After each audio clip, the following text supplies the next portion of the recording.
Word taboos are restricted uses of words induced by a social constraint.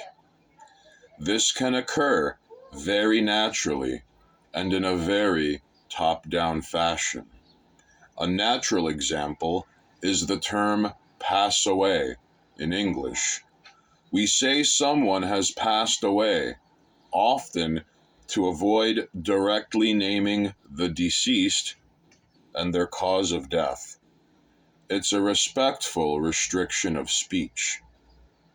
In the top-down fashion, a word taboo would be the erasure of a word from the social discourse in any group or institution as part of a speech code, as well as its replacement with a more respectful term. See how this creates a linguistic orthodoxy? I'll spare you the George Carlin routine on soft language, but a few examples come to mind, like illegal immigrant becoming undocumented American, or the voice on the MTA, the train, says attention passengers instead of attention ladies and gentlemen.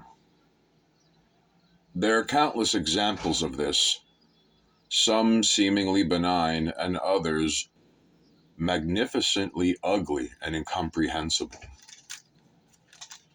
I find that harsh top-down attempts to change language don't go so well unless the party attempting the changes has totalitarian control over their subjects and the legal confines of expression.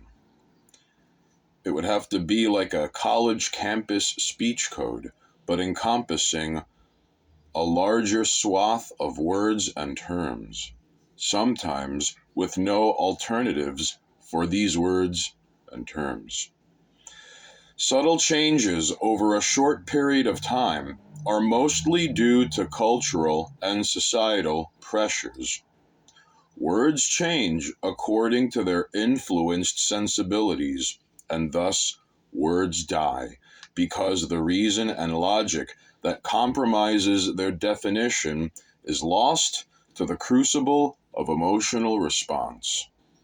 The definition and that emotion blends together to create an inaccurate, emotionally driven concept behind the word, and thus expression and communication with those words are influenced accordingly on an ever-increasing scale. It's everyone's fault. Few do it deliberately, but many do it passively.